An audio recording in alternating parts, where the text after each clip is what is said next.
कि आज से 15 वर्ष पहले हमारे हिंदुस्तान नाम के देश में भोपाल नाम के शहर में एक बहुत बड़ी दुर्घटना हुई थी। एक अमेरिका की कंपनी हमारे देश में व्यापार करती है, उसका नाम है यूनियन कार्बाइड। उसका कुछ कारखाना चलता था भोपाल में, एक फैक्ट्री चलती थी।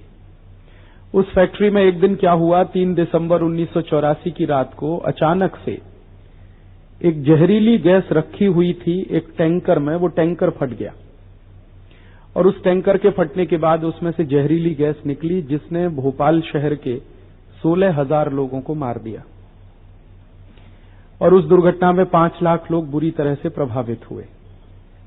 जिस समय ये दुर्घटना हुई थी, मैं इलाहाबाद में पढ़ता था, आपकी तरह से विद्यार्थी था, तो मेरे मन में एक ऐसी प्रतिक्रिया आती थी कि जिस अमेरिकन कंपनी ने, यूनियन कार्बाइड ने हमारे देश में आकर इतनी बड़ी दुर्घटना की है, एक दिन इस कंपनी के अधिकारियों को हिंदुस्तान में फांसी की सजा होगी।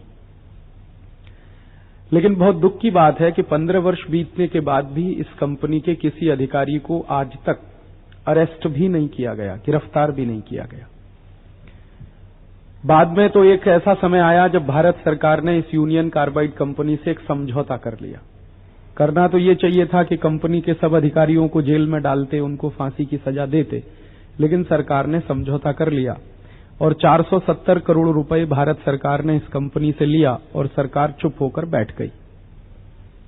तब हम लोगों को बहुत दुख हुआ और हमें ऐसा लगा कि अब सरकार कुछ नहीं करती है तो लोगों को कुछ करना चाहिए।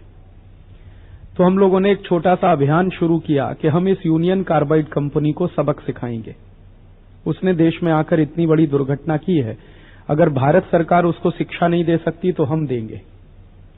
और ऐसा मानकर हम लोगों ने यूनियन कार्बाइड कंपनी के बहिष्कार का एक आंदोलन शुरू किया। और उस आंदोलन में हम क्या करते थे, घर घर में जाना, लोगों को समझाना कि यूनियन कार्बाइड का सामान लोग ना खरीदें। और ये काम हम सब लोग पढ़ाई करते थे।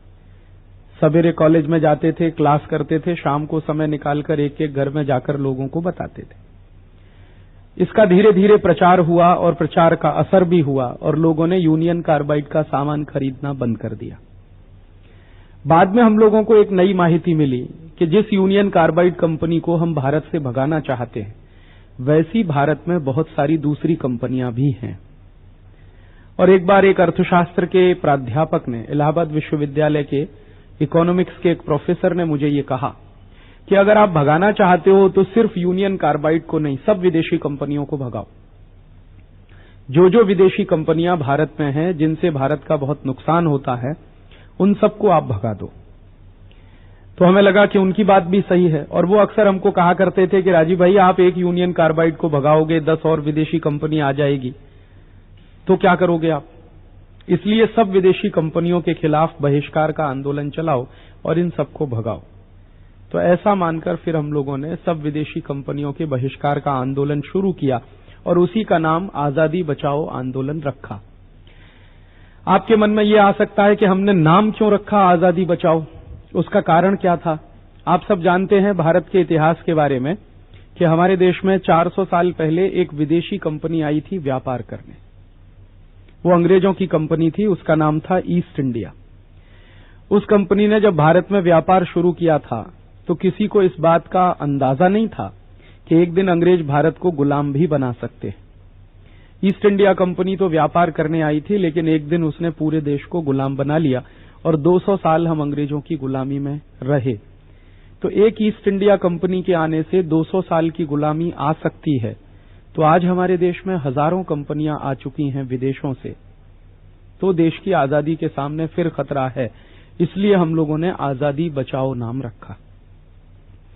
इस आजादी बचाओ के माध्यम से हम 3 बातें कहने की कोशिश कर रहे हैं। एक तो ये कि इन परदेशी कंपनियों के कारण हमारे देश की आर्थिक आजादी के सामने खतरा पैदा हो गया है।